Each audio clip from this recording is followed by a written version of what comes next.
आप देख रहे हैं आज तक, मैं हूं आपके साथ नवजोत रंधावा। सबसे पहले सीधा लिए चलते हैं आपको कृषि मंत्री नरेंद्र तोमर किसानों के मुद्दे को लेकर कुछ कह रहे हैं, सुनते हैं। आपकी बातों में ये भी ध्यान में आया कि आपको ऐसा लगता है कि पैन कार्ड पर खरीदी होगी तो पैन कार्ड तो बहुत सारे लोगों पर होगा और कोई भी व्यक्ति खरीद करेगा तो धोखाधड़ी हो सकती है। तो मैंने कहा ये एक विषय भी आपका ध्यान में आता है। इसी प्रकार से फार्मिंग करार का रजिस्ट्रेशन हो ये भी ध्यान में आता है। ट्रेडर का रजिस्ट्रेशन हो ये भी ध्यान में आता है। तो मगर ये बिंदु हैं मुख्य रूप से जो निकलते हैं। इसके अलावा कोई और विषय आपके ध्यान में है तो उन्होंने कहा कि एक पराली वाला विषय भी है, इलेक्ट्रिसिटी वाला भी है, हमने वो भी नोट कर लिया। तो हमने कहा चलो ये बिंदु हैं जिन पर निश्चित रूप से निराकरण होना चाहिए और कल हम लोग बैठेंगे तो आप लोग भी सोच के आइए तो इन बिंदुओं पर डिस्कस करके क्या रास्ता निकल सकता है और कैसे हम लोग इसका समाधान खोजें, इस पर अपन चर्चा करेंगे। 5 तारीख को जब बैठे तो इस पर चर्चा आगे नहीं बढ़ी और वो लोग चुप होकर बैठ गए कि हम इसमें कोई सुझाव नहीं देंगे। हमने कहा भाई एपीएमसी को सुदृढ़ बनाने के लिए क्या करना चाहिए, तो वो कुछ बोल ही नहीं रहे। तो फिर ये तय हुआ कि भाई ठीक है, अब हम लोग दोबारा से इस पर विचार करें। तो हम लोगों ने जब 6वें दौर की बातचीत की तो उसमें यह हुआ कि भाई हम लोग अपनी तरफ से समाधान उनको भेज देते हैं और वो समाधान क्या क्या हो सकते हैं। तो हम लोगों ने एपीएमसी के मामले में उनकी चिंता थी ये कमज़ोर होगी, तो ये तो हम पहले से ही कह रहे थे कि एपीएमसी को भी सुदृढ़ बनाने के प्रयास किए जाएंगे, लेकिन उनकी चिंता ये थी कि कुल मिला के एपीएमसी के भीतर टैक्स होगा और बाहर जो है ट्रेड होगा उस पर टैक्स नहीं होगा। तो हम लोगों ने कहा कि भाई राज्य सरकार प्राइवेट मंडी को भी रजिस्टर्ड कर सकती है और उस पर वो टैक्स लगा सकती है जैसा कि अंदर लगा हुआ है। तो ये लेवल प्लेइंग फील्ड हो जाएगा, तो कोई दिक्कत नहीं है और इसमें आपका समाधान हो सकता है। न्यायालय के जो बात थी तो हमने कहा आपको लगता है एसडीएम के न्यायालय में समाधान नहीं हो पाएगा तो हम जुडिशली के रास्ते भी खोलने पर विचार कर सकते हैं। जो ट्रेडर है आप कहते हैं पैन कार्ड से खरीद करेगा तो धोखाधड़ी हो सकती है, तो उसका भी रजिस्ट्रेशन राज्य सरकार कर सकती है। पराली के बारे में हम लोगों ने कहा कि भाई वो जो ऑर्डिनेंस है उसका हम समुचित समाधान आपके हिसाब से करेंगे। बिजली के मामले में उनका जो आग्रह था तो उस मामले में भी हम लोगों ने उनको कहा कि भाई कुल मिला के जैसी व्यवस्था पहले थी वही व्यवस्था रहेगी और हम लोग उस दिशा में बातचीत करेंगे। अब ये सब प्रस्ताव उनके पास हैं और उन लोगों ने जो विचार किया तो उस पर कोई टिप्पणी हम लोगों के पास तो नहीं आई। मीडिया के माध्यम से ध्यान में आता है कि उन्होंने प्रस्ताव को खारिज कर दिया। तो मैंने भी कल प्रेस करके फिर कहा था कि भाई कुल मिला के इन प्रस्ताव पर यूनियंस को कुछ कहना है तो निश्चित रूप से बातचीत कर सकते हैं। इसमें कुछ रह गया हो तो उन पर भी बातचीत कर सकते हैं। तो अभी बातचीत की कोई प्रस्ताव उनकी तरफ से आया नहीं है, लेकिन जैसे ही प्रस्ताव आएगा तो हम लोग उस पर बातचीत करने को तैयार हैं। किसानों ने अपनी तरफ से कि बिल वापस होगा तभी बातचीत आगे बढ़ेगी। टिकैत जी का भी आज एक वक्तव्य है जिसमें उन्होंने कहा है कि थोड़ा सरकार पीछे हटे, थोड़ा हम वो बिल वापस लेंगे, हम घर वापस जाएंगे। आपको लगता है जो आपने इतने समाधान दिए हैं उसका कोई नतीजा नहीं निकल रहा है, आगे का रास्ता क्या हो सकता है? ये मुझे लगता है रास्ता निकलेगा, मैं आशावान हूँ और मैं आपके माध्यम से किसान यूनियंस के लोगों को कहना चाहता हूँ गतिरोध उन्हें तोड़ना चाहिए सरकार ने आगे बढ़कर प्रस्ताव दिया है। सरकार ने उनकी जो मांगे हैं उनको समाधान करने के लिए प्रस्ताव उनके पास भेजा है। और कोई भी कानून में जो प्रावधान पर आपत्ति होती है तो प्रावधान पर ही चर्चा होती है, और जो आपत्ति उनके ध्यान में आई उन आपत्तियों को निराकरण करने की हमने कोशिश प्रस्ताव में की है। और इसलिए उन्हें आंदोलन समाप्त करके और वार्ता का रास्ता अपनाना चाहिए। अगर कोई बात और भी करने की जरूरत है तो सरकार बात करेगी। सर, संसद में पास होने के बाद सरकार ले सकती है, और अगर ले सकती है उसका कोई प्रोविजन है? और इससे महत्वपूर्ण सवाल कि सरकार क्या सोचना भी चाहती है कि इनमें से कोई कानून वापस हो जाए? नहीं, देखिए सवाल इसका है कि भारत सरकार ने जो कानून बनाया बहुत सोच समझ के बनाया, विचार पूर्वक बनाया, किसानों के जीवन स्तर में बदलाव लाने के लिए बनाया, किसानों के साथ जो वर्षों से अन्याय हो रहा है उसको दूर करने के लिए बनाया, किसान बेहतर जिंदगी जी सकें, फायदे की खेती कर सकें, इस नियत से कानून बनाया है। लेकिन फिर भी हम ऐसा मानते हैं कि हम ही सर्वशक्तिमान नहीं है, यूनियंस के दिमाग में भी कोई बात हो सकती है, तो बात करके उसमें सुधार करने के लिए सरकार तैयार है। सर, सरकार तैयार है, डेट लेंगे, क्योंकि सरकार की जिम्मेदारी किसानों के प्रति है पर आम आदमी के प्रति भी है, जिसको दिक्कतों का सामना करना पड़ रहा है बॉर्डर ब्लॉक होने की वजह से। अब तो किसान संगठन ये भी कह रहे हैं कि वो इंटेंसिफाई करेंगे अपनी इस एजिटेशन को। मैं आपके माध्यम से किसान यूनियंस के लीडर्स को और किसानों को कहना चाहता हूं कि आंदोलन जब होता है तो किसानों को भी परेशानी हो रही है। सर्दी का सीजन है, कोविड का संकट है, किसान बड़ी रिस्क में पड़े हुए हैं, और लीडर्स जो है उसमें बढ़कर जो नेतृत्व करना चाहिए और किसानों के हित की बातों को डिस्कस करना चाहिए, उसमें कहीं ना कहीं कोई गतिरोध शायद होगा जिसके कारण वह बात नहीं बढ़ पा रही है। लेकिन आंदोलन से जनता को भी परेशानी होती है और जनता दिल्ली की परेशान हो रही है, इसलिए जनता के हित में, किसानों के हित में उनको अपने आंदोलन को समाप्त करना चाहिए और वार्ता से, चर्चा से मुद्दों को हल करने का प्रयास करना चाहिए। सर, रेल रोकने का भी उन्होंने रोकेंगे, आपको लगता है सरकार के पास कोई प्रिकॉशनरी प्रिवेंटिव एक्शन है ताकि जनता को भी परेशानी ना हो और ये आंदोलन उस तरीके से डैमेज ना करे गवर्नमेंट प्रॉपर्टी को और रेल ना रुके? नहीं, मैं आशा करता हूं कि किसान भाइयों ने अभी तक आंदोलन को अनुशासित बनाकर रखा है।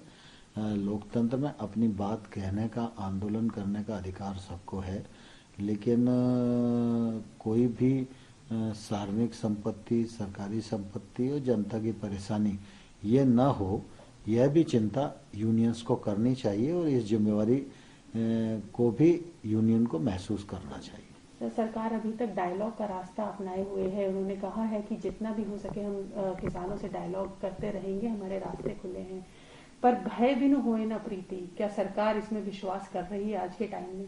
नहीं, देखिए दरअसल क्या है, लोकतंत्र में है भय का कोई सवाल नहीं होता। लोकतंत्र में सरकार, जनता, किसान सब एक दूसरे के पूरक हैं और सरकार में जो लोग बैठे हैं वो किसानों की बेहतरी के लिए काम कर रहे हैं। गत 6 वर्षों में प्रधानमंत्री नरेंद्र मोदी जी ने जो ऐतिहासिक काम कृषि के क्षेत्र में किया है वो इतिहास में कभी नहीं हुआ। एमएसपी को 1.5 गुना करने का काम था। यूपीए सरकार चाहती तो 10 साल में कर सकती थी, लेकिन वो निर्णय नहीं ले पाई। मोदी जी ने लागत पर 50% मुनाफा लगाकर एमएसपी घोषित करने का काम किया और उसका फायदा पूरे देश भर के किसानों को मिल रहा है। एमएसपी खरीद की सीमा पर खाद्यान्न की सीमा भी बढ़ाई और इस बीच में उपार्जन लगभग दोगुने से अधिक हुआ है मोदी जी के कार्यकाल में। अगर यूपीए गवर्नमेंट को देखेंगे और मोदी जी के 6 साल देखेंगे तो लगभग दोगुने से ज़्यादा की खरीद मोदी जी के समय में एमएसपी पर हुई है। मोदी जी के नेतृत्व में 10,000 एफपीओ बनाने का काम देश भर में चल रहा है, जिसमें 6,850 करोड़ रुपया मोदी सरकार खर्च करने वाली है।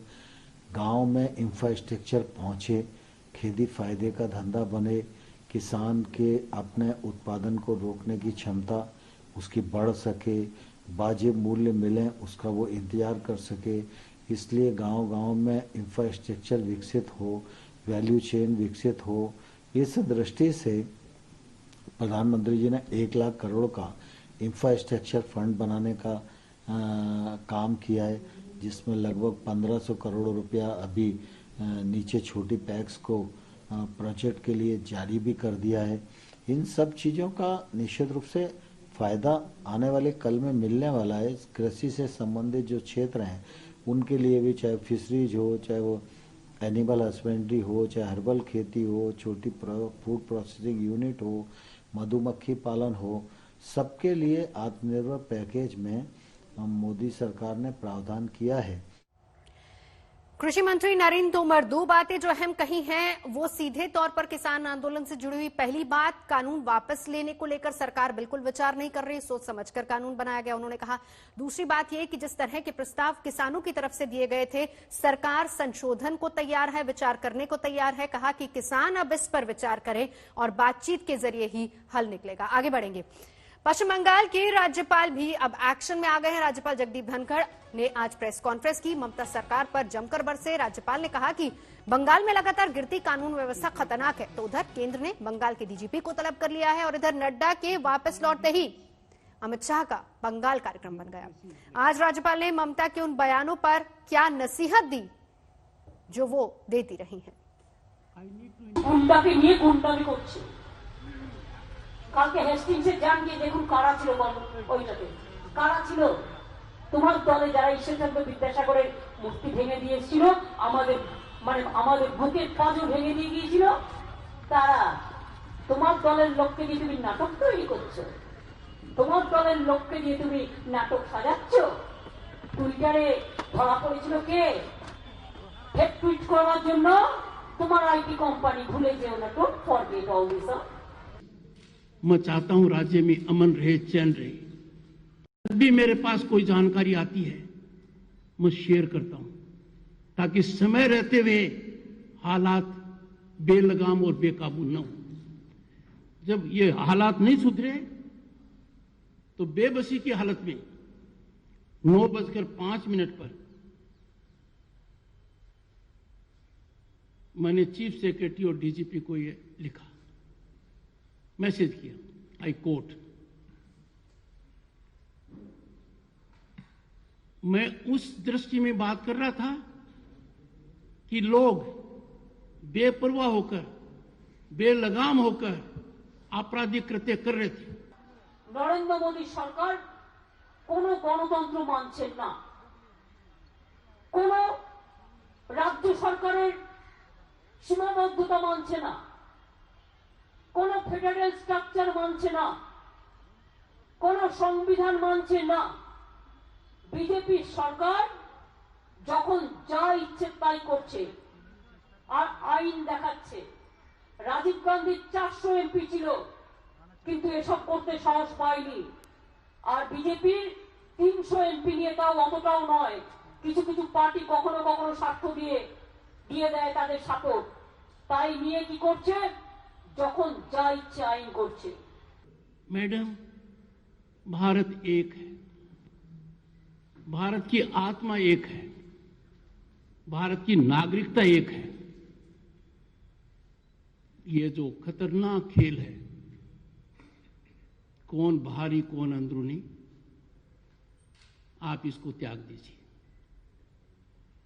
आपने शपथ ली है उस संविधान के तहत काम करने की जिसका प्रियम्बल मैंने पढ़ा है।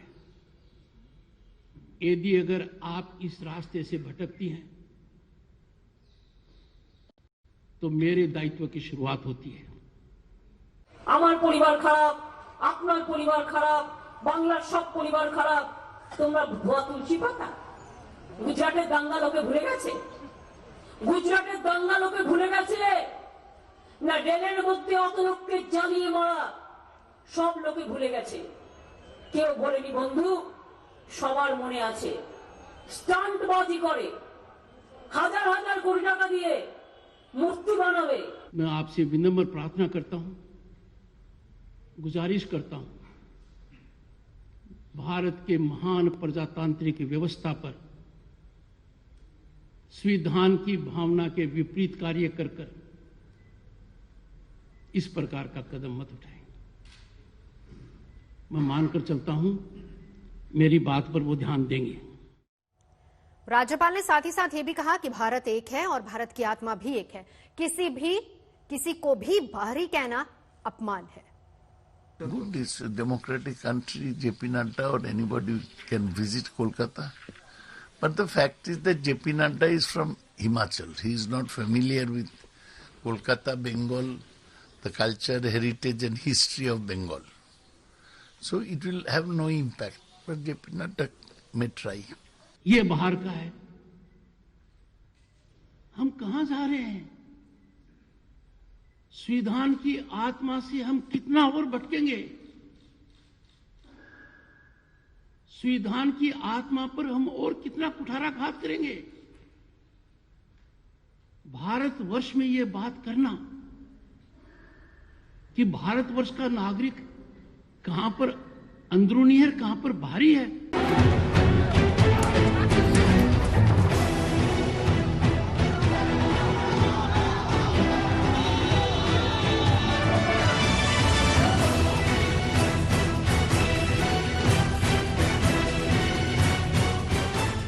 पश्चिम बंगाल में जेपी नड्डा के काफिले पर हुए हमले ने सियासी सरगर्मी तेज कर दी है।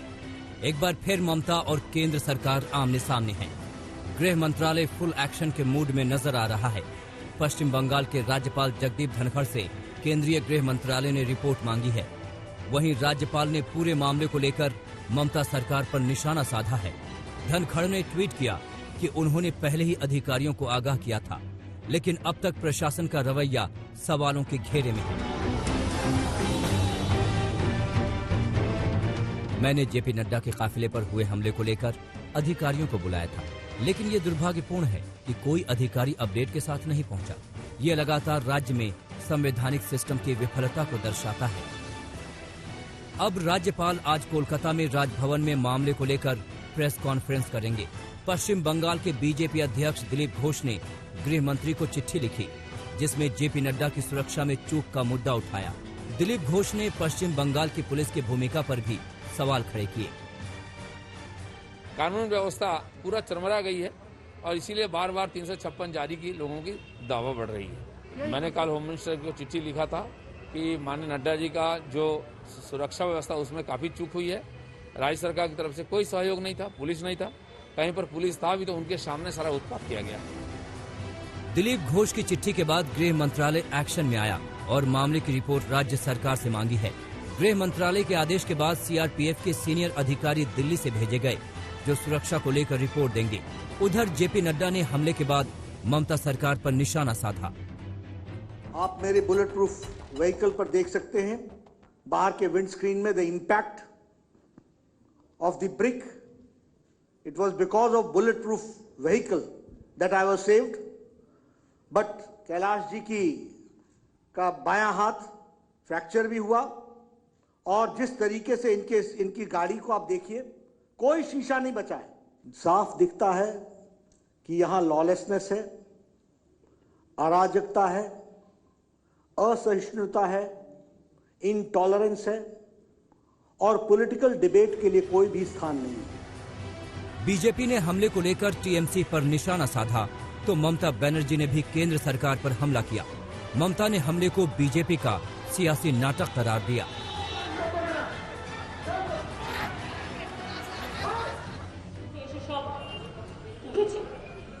যত ছোট ছোট হোটেল আছে পাড়ায় খোঁজ রাখুন, সব উঠেছে এবং তারা কারা, তারা কেউ বাংলার লোক নয়। বাংলার ইলেকশন হিম্মত থেকে বাংলা দিয়ে করুন। বাংলার ইলেকশনের বাইরের গুন্ডা কেন আসবে? বহিরাগত গুন্ডাদের আটকান, বাংলাকে বাঁচান, এটা আপনাদের কাছে আমার আবেদন। पश्चिम बंगाल में हुई इस हिंसा की गूंज दिल्ली तक पहुंच गई। बीजेपी नेताओं ने ममता सरकार पर जमकर हमला किया। आज बंगाल में बीजेपी के राष्ट्रीय अध्यक्ष जेपी नड्डा जी पर हुआ हमला बहुत ही निंदनीय है। उसकी जितनी भी निंदा की जाए वो कम है। केंद्र सरकार इस हमले को पूरी गंभीरता से ले रही है। बंगाल सरकार को इस प्रायोजित हिंसा के लिए प्रदेश की शांति प्रिय जनता को जवाब देना होगा। तृणमूल शासन में बंगाल अत्याचार, अराजकता और अंधकार के युग में जा चुका है। भारतीय जनता पार्टी के राष्ट्रीय अध्यक्ष, जिनको सुरक्षा भी है और उनके काफिले पर भी पथराव हो और उस पर अनदेखी सरकार की ओर से रहे, यह घोर निंदनीय है। बंगाल में अभी प्रेसिडेंट शो चालू होना चाहिए। बंगाल का आइन का कोई शासन नहीं है। जिस तरह से आप पर हमला हुआ है, what happened to you exactly, if you could explain? नहीं, ये तो बंगाल का जो स्थिति है, ये सारा बंगाल की है, ये अलग करके नहीं है।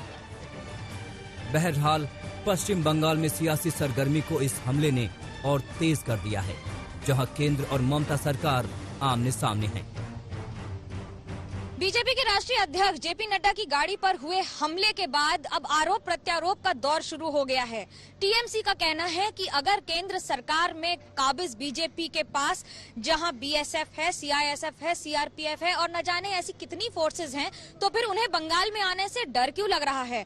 और अगर डर नहीं लग रहा है तो ऐसी घटनाएं क्यों हो रही हैं? हर बात के लिए राज्य सरकार को जिम्मेदार ठहराना कहां तक सही है? कैमरा पर्सन तापस बेरी के साथ मनोज्ञा लोईवाल, कोलकाता, आज तक। कोलकाता से दिल्ली तक सियासी हलचल चरम पर है। जेपी नड्डा के काफिले पर हमले को लेकर राज्यपाल कभी सख्त तो कभी मुलायम लफ्जों में आज ममता सरकार को समझाते और चेताते रहे। तो सबसे पहले सुनिए गवर्नर ने क्या कुछ कहा। मैडम, भारत एक है, भारत की आत्मा एक है, भारत की नागरिकता एक है।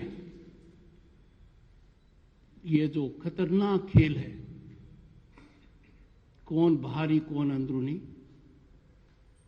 आप इसको त्याग दीजिए।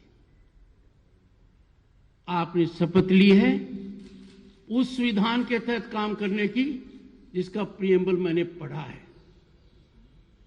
यदि अगर आप इस रास्ते से भटकती हैं तो मेरे दायित्व की शुरुआत होती है। पॉलिटिकल अपोजिशन को ब्लंट करने के लिए, पॉलिटिकल अपोजिशन को डराने के लिए, रिप्रेस करने के लिए, ओप्रेस करने के लिए, क्विल करने के लिए सरकारी तंत्र का इस प्रकार का सहयोग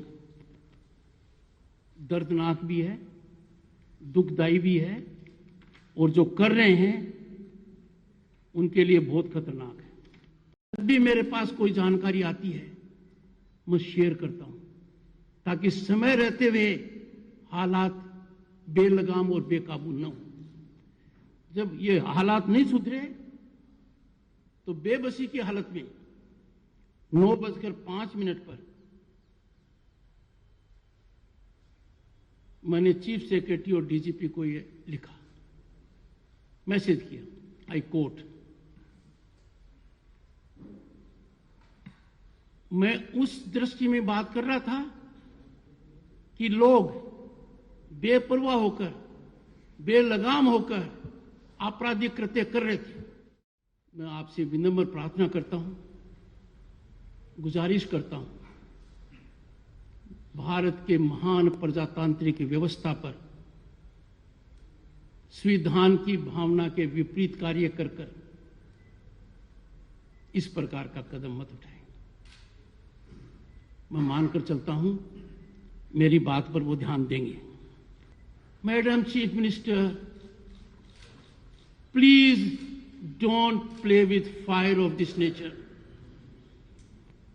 This is too dangerous to be acceptable by anyone who believes in Indian Constitution, who believes in rule of law.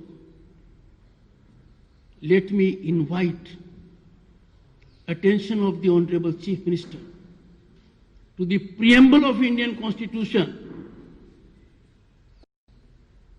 And mind you, state of West Bengal luminaries have great role in that.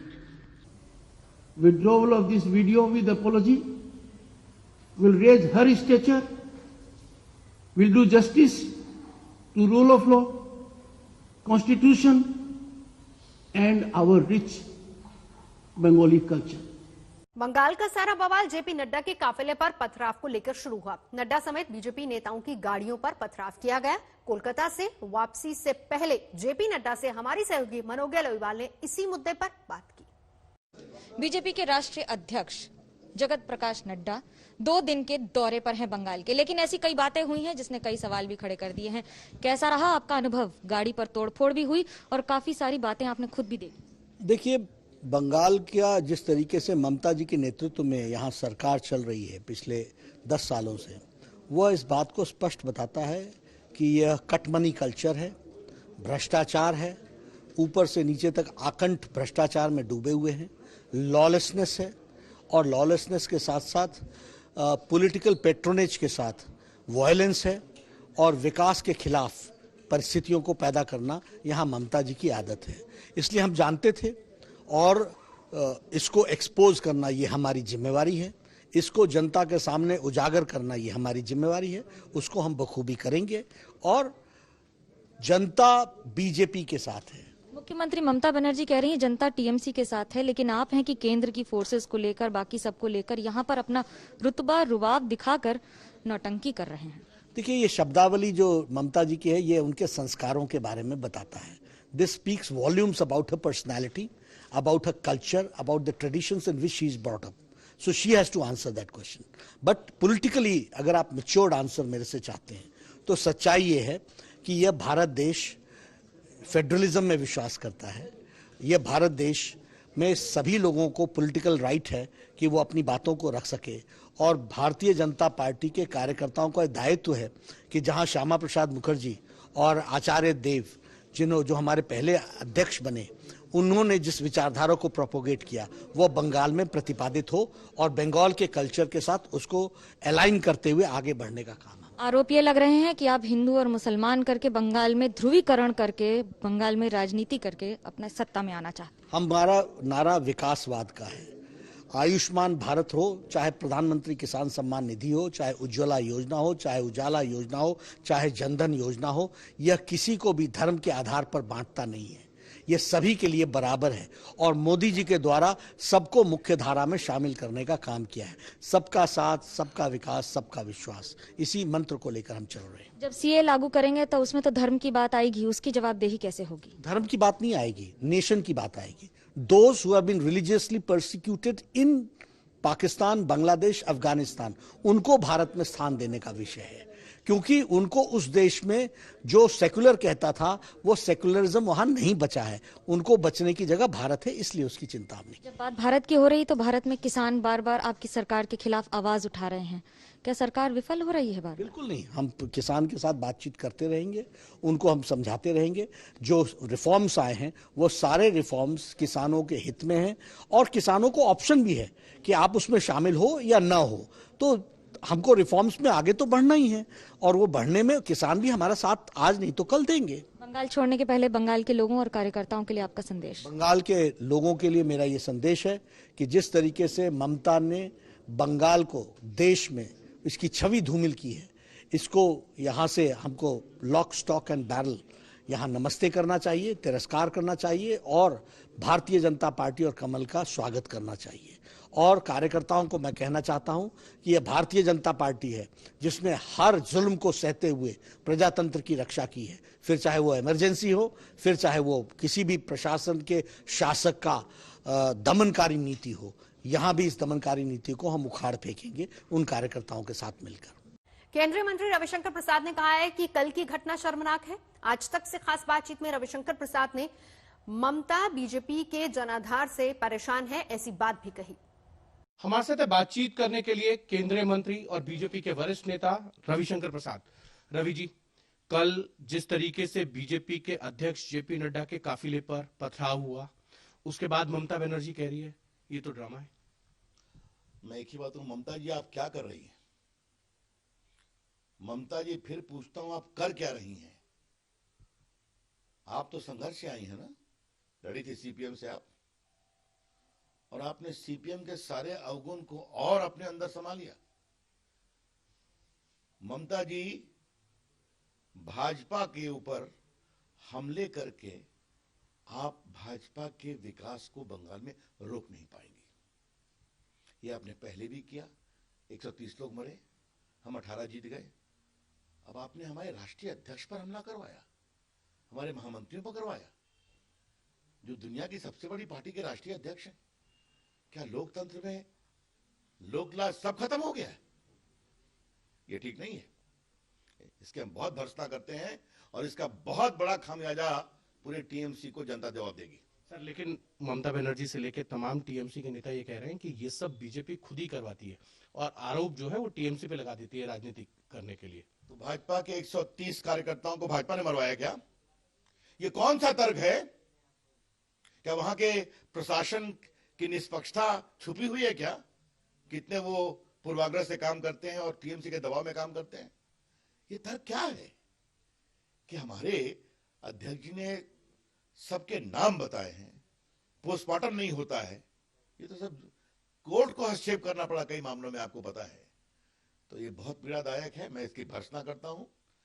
और हमारे भाजपा के राष्ट्रीय अध्यक्ष नड्डा जी हमारे संगठन के सिरमौर हैं, ये समझना पड़ेगा।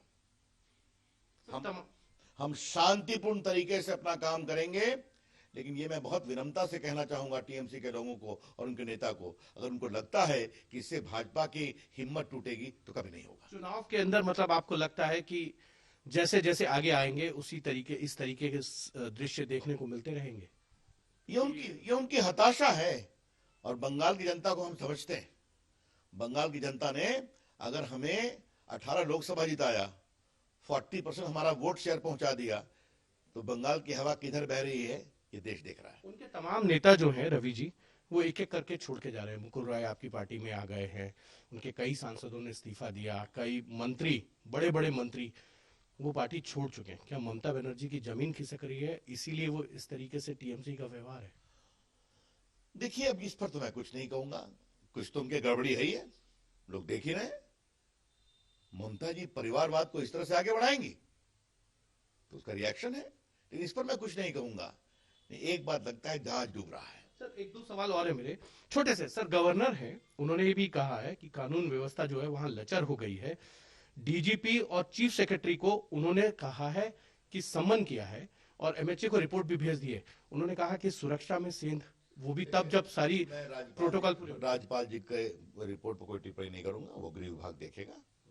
हमने आपसे पॉलिटिकल टिप्पणी की है कि लोकतंत्र में हमारी पार्टी सत्ता में देश में है ना, हर जगह जीत रहे हैं हम लोग ना। क्या हैदराबाद, क्या मणिपुर, क्या बिहार, क्या उत्तर प्रदेश, क्या मध्य प्रदेश, क्या गुजरात, क्या तेलंगाना, ये तो हम हर जगह जीत रहे हैं। बिहार तो मैंने बताया। उस पर तो ये तो हवा किधर बह रही है। और ऐसे पार्टी के राष्ट्रीय अध्यक्ष पर यह हमला, हमारे राष्ट्रीय महामंत्री कैलाश विजयवर्गीय को चोट लगी है, बाकी लोगों को हुई है, इसके हम बहुत भर्त्सना करते हैं। दिल्ली से कोलकाता, महाराष्ट्र से उत्तर प्रदेश तक बीजेपी नेता और मंत्री ममता सरकार के खिलाफ खड़े हो गए। सुनिए, मंत्री मुख्यमंत्री कैसे ममता सरकार को घेर रहे हैं।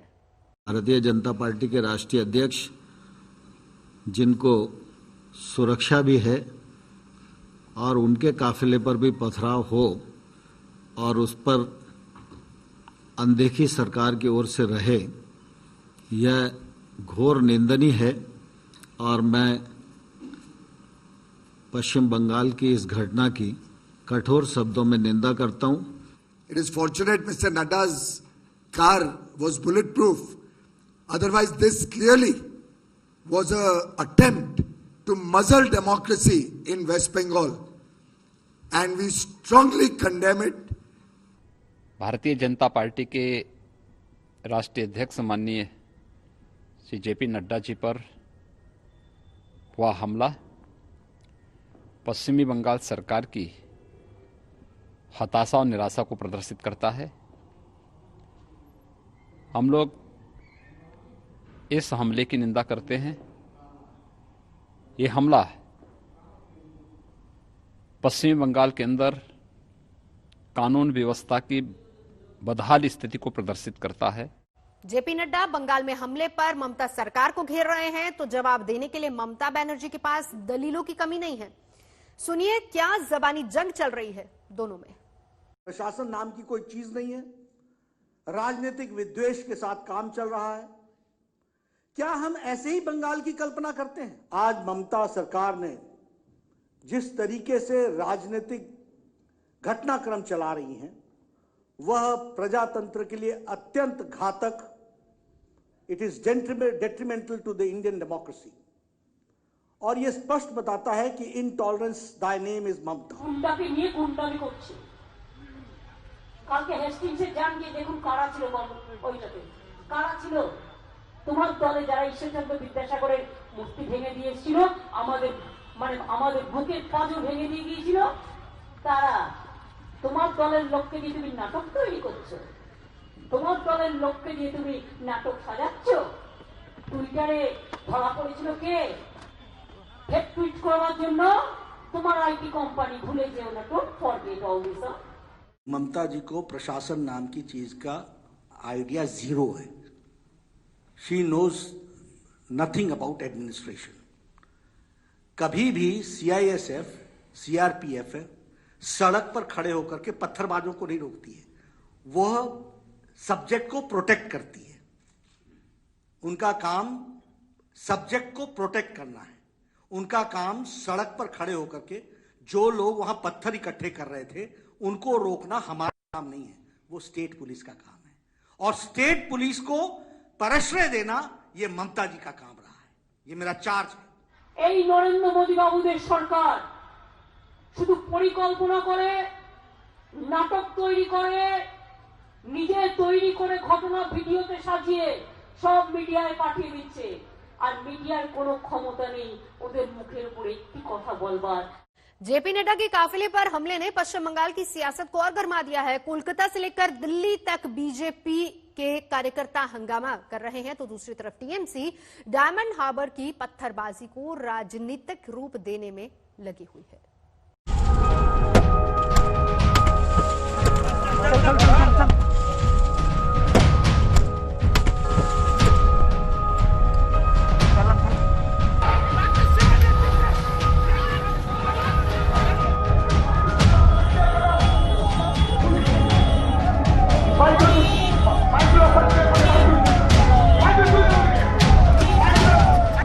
बंगाल में चुनाव है तो वहां की सड़कों पर तनाव है। वो तनाव इतना है कि हिंसा तक पहुंच जाता है।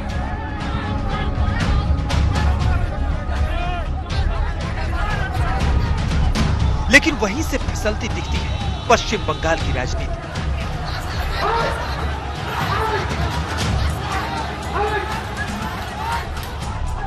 वहां हिंसा की घटनाएं तो पहले भी होती थी, लेकिन अब यह सिलसिला दुनिया की सबसे बड़ी राजनीतिक पार्टी के अध्यक्ष तक पहुंच गई। बीजेपी अध्यक्ष जेपी नड्डा की गाड़ी पर हमले ने देश की सियासत में भूचाल ला दिया। नड्डा खुद थपथपाए हुए थे, लेकिन ममता ने नौटंकी कहकर बात उड़ाने की कोशिश की। साफ दिखता है कि यहां लॉलेसनेस है, अराजकता है, असहिष्णुता है, इनटॉलरेंस है और पॉलिटिकल डिबेट के लिए कोई भी स्थान नहीं है। आज हमारे 8 बच्चे हॉस्पिटल में हैं। मैं बताना चाहता हूं कि भारतीय जनता पार्टी का एक एक कार्यकर्ता उन बच्चों के साथ है। वो बंगाल के बच्चे हैं। কোনদিন একটা চিফ মিনিস্টার চলে আসছে, কাজ নেই তো কিছু, লোকের কাজ করে না। কোনদিন হোম মিনিস্টার চলে আসছে, কোনদিন ওই আরেকটা মিনিস্টার চলে আসছে, কোনদিন চারটা নাড্ডা ফাড্ডা ভাড্ডা গাড্ডা সব চলে আসছে একটা করে। আর তারা একা প্রোগ্রাম করবার কেউ করে না। আর যেদিন তারা প্রোগ্রাম করবে, লোক যদি না আসে তাহলে নিজে সাজিয়ে রাখবে যাতে নতুনকি করে ন্যাশনাল নিউজে ভালো করে দেখায়, দেখো আমায় মেরেছে। আরে তোমার পেছনে 50টা গাড়ি কেন যায়? बंगाल में पत्थर उछला, उस पत्थर की चोट नड्डा से लेकर कैलाश विजयवर्गीय की गाड़ी तक पहुंची, लेकिन गूंज नई दिल्ली तक। बीजेपी नेताओं ने ममता सरकार पर जमकर हमला बोला। खुद गृह मंत्री अमित शाह ने ट्वीट किया। आज बंगाल में बीजेपी के राष्ट्रीय अध्यक्ष जेपी नड्डा जी पर हुआ हमला बहुत ही निंदनीय है। उसकी जितनी भी निंदा की जाए वो कम है। केंद्र सरकार इस हमले को पूरी गंभीरता से ले रही है। बंगाल सरकार को इस प्रायोजित हिंसा के लिए प्रदेश की शांति प्रिय जनता को जवाब देना होगा। तृणमूल शासन में बंगाल अत्याचार, अराजकता और अंधकार के युग में जा चुका है। एक तरफ गृह मंत्री का ट्वीट आया तो दूसरी तरफ बीजेपी के तमाम सीनियर नेता और केंद्रीय मंत्री भी आक्रामक मुद्रा में आ गए। भारतीय जनता पार्टी के राष्ट्रीय अध्यक्ष, जिनको सुरक्षा भी है और उनके काफिले पर भी पथराव हो और उस पर अनदेखी सरकार की ओर से रहे, यह घोर निंदनीय है और मैं पश्चिम बंगाल की इस घटना की कठोर शब्दों में निंदा करता हूं और संबंधित जो लोग हैं उन पर कार्रवाई की मांग करता हूं। बंगाल में अभी प्रेसिडेंट चालू होना चाहिए। बंगाल का आइन का कोई शासन नहीं है। जिस तरह से आप पर हमला हुआ है, what happened to you exactly, if you could explain. नहीं, ये तो बंगाल का जो स्थिति है ये सारा बंगाल की है, ये अलग करके नहीं है। अगर पत्थर से नई दिल्ली के सियासी आसमान में सुराग हो रहा था, तो उस सुराग से निकली आवाज कोलकाता तक भी पहुंच रही थी। ममता बनर्जी अपने तेवर पर टस से मस नहीं हुई। আমি আরএসএস কে হিন্দু ধর্মের প্রবর্তক বলে মনে করি না। আমি স্বামী বিবেকানন্দকে আমি হিন্দু ধর্মের প্রবর্তক বলে মনে করি। আমি রামকৃষ্ণ পরমহংসদেবকে মনে করি। আমি সারদা মাকে মনে করি। আরএসএস এর সবাই খারাপ কথা আমি নিশ্চয়ই বলবো না, কিন্তু মনে রাখবেন গান্ধীজি হত্যাকারীদের সাথে যারা ঘর করে তাদের সাথে গান্ধীজির সামনে দাঁড়িয়ে বলি আমরা ঘর করি না, এটা মাথায় রাখবেন। गृह मंत्री का ट्वीट आ चुका था। इस बीच पश्चिम बंगाल के बीजेपी अध्यक्ष दिलीप घोष ने गृह मंत्री को चिट्ठी लिखकर जेपी नड्डा की सुरक्षा में चूक का मुद्दा उठाया। पश्चिम बंगाल की पुलिस की भूमिका पर सवाल किया। अभिषेक बनर्जी का वो लोकसभा क्षेत्र है, वो उसको एक जमींदारी और आइलैंड बनाकर रखा गया है। आज वहाँ कार्यक्रम में ना पहुंच पाए, इसलिए पूरे रास्ता में और एंटी सोशल को जमा किया गया है। और कल रात को हमारे कार्यकर्ता जब तैयारी कर रहे थे, झंडा लगा रहे थे, उनको मारपीट किया गया। आज सुबह भी मारपीट हुई है। तो एक प्रकार से कानून व्यवस्था पूरा चरमरा गई है और इसीलिए बार बार 356 जारी की लोगों की दावा बढ़ रही है। दिलीप घोष की चिट्ठी के बाद गृह मंत्रालय एक्शन में आया और मामले की रिपोर्ट राज्य सरकार से मांगी है। गृह मंत्रालय के आदेश के बाद सीआरपीएफ के सीनियर अधिकारी दिल्ली से पश्चिम बंगाल भेजे गए हैं, जो सुरक्षा पर पूरी रिपोर्ट पेश करेंगे। लेकिन इन सब से अलग ममता बनर्जी और उनकी पार्टी का तेवर देखकर नहीं लगता कि दोनों पक्षों में कोई पीछे हटने को तैयार है। They have CRPF, they have CISF, they have army. If these people they say that they are insecure, so what is the condition of the poor people of the country? No, okay, BJP they have started hiring hoodlums, gundas from outside Bengal. BJP के राष्ट्रीय अध्यक्ष JP Nadda की गाड़ी पर हुए हमले के बाद अब आरोप प्रत्यारोप का दौर शुरू हो गया है। टीएमसी का कहना है कि अगर केंद्र सरकार में काबिज बीजेपी के पास, जहां बीएसएफ है, सीआईएसएफ है, सीआरपीएफ है और न जाने ऐसी कितनी फोर्सेस हैं, तो फिर उन्हें बंगाल में आने से डर क्यों लग रहा है? और अगर डर नहीं लग रहा है तो ऐसी घटनाएं क्यों हो रही हैं? हर बात के लिए राज्य सरकार को जिम्मेदार ठहराना कहां तक सही है? पहले तो ये अहम सवाल कि वो पत्थरबाज कौन है जिसने बंगाल का माहौल बिगाड़ा है। फिर ये भी सवाल है कि क्या इन पर अंकुश लगेगा या सियासी शहमाग का खेल पत्थरबाजी की शक्ल में चलता रहेगा। कोलकाता में मनोज लोईवाल के साथ आज तक ब्यूरो।